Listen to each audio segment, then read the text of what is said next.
Il-ġimgħa ntemm il-Kunsill Ewropew li fost l-oħrajn indirizza t-tema tal-immigrazzjoni. Hawn spikka l-qbil bejn l-Istati membri tal-Unjoni Ewropea li jaqsmu l-pis tal-immigranti. Kien wara sigħat ta' diskussjoni taħraq li kmien il-ġimgħa filgħodu għal ħabta ta' tlieta sar magħruf li l-pajjiżi membri tal-Unjoni Ewropea waslu għal qbil storiku dwar il-qsim tal-pis tal-immigranti. Il-Prim Ministru Joseph Muscat flimkien mal-Prim Ministru Taljan Matteo Renzi kienu fuq quddiem fil-qofol ta' diskussjonijiet waqt il-Kunsill Ewropew biex intlaħaq dan il-ftehim importanti. Min informazzjoni li kiseb One News il-qbil finali intlaħaq wara intervent tal-Prim Ministru Malti dan flaqa li damet għaddejja madwar 10 sigħat. Dan il-ftehim ifisser li għall-ewwel darba l-Unjoni Ewropea qed taqbel il-maġġoranza tal-Istati membri se jkunu qed jieħdu l-immigranti fuq perjodu ta' sentejn. F'dan il-każ 40,000 mill-Greċja u l-Italja bħala l-aktar mill-quta.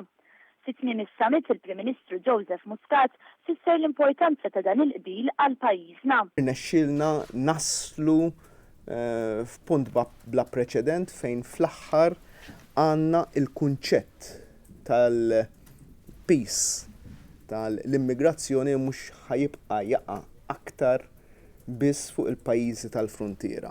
Iżda hemm aċċettazzjoni li r-relokazzjoni, r-responsabbiltà hija ta' kulħadd. Mhumiex parti minn dan il-ftehim ir-Renju Unit u l-Irlanda li għandhom dik magħrufa opt-out fit-trattat maqbul mal-Unjoni Ewropea, l-Ungerija u d-Danimarka li bħalissa għandhom gvern transitorju. Il-pajjiżi qablu wkoll dwar ir-sistemazzjoni ta' 20,000 immigrant minn pajjiżi barra mill-Ewropa u għadd ta' miżuri oħra proposti fil-politika tal-migrazzjoni tal-Unjoni Ewropea. Il-Prim Ministru Joseph Muscat fisser kif dak maqbul fi Brussell huwa preċedent importanti għal pajjiżna.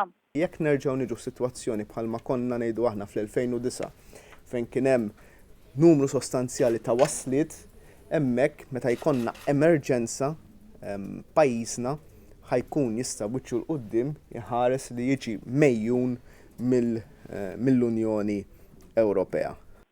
Il-kap tal-Oppożizzjoni Simon Busuttil li fil-passat ftaħar bil-burden sharing volontarju li permezz tiegħu ħadd ma ħa migrant minn Malta wkoll irreaġixxa għal ftehim.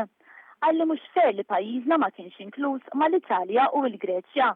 Mitlub jikkummenta dwar dan, Joseph Muscat qal li l-Gvern ħadem ma' pajjiżi oħra u ġab bidla fis-sistema għax issa l-pajjiżi se jgħinu l-xulxin.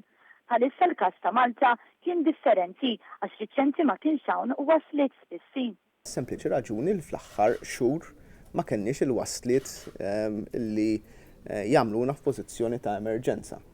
Maħniex qegħdin f'pożizzjoni li aħna streċċjat illum il-ġurnata jew li għandna waslit ta' mijiet jew ta' eluf ta' persuni li poġġuna f'pożizzjoni ta' emerġenza. U aħna għalhekk konsistenti, aħna dejjem għedna anke jien meta kont kap tal-oppożizzjoni nistgħu nieħdu dak li nifilħu.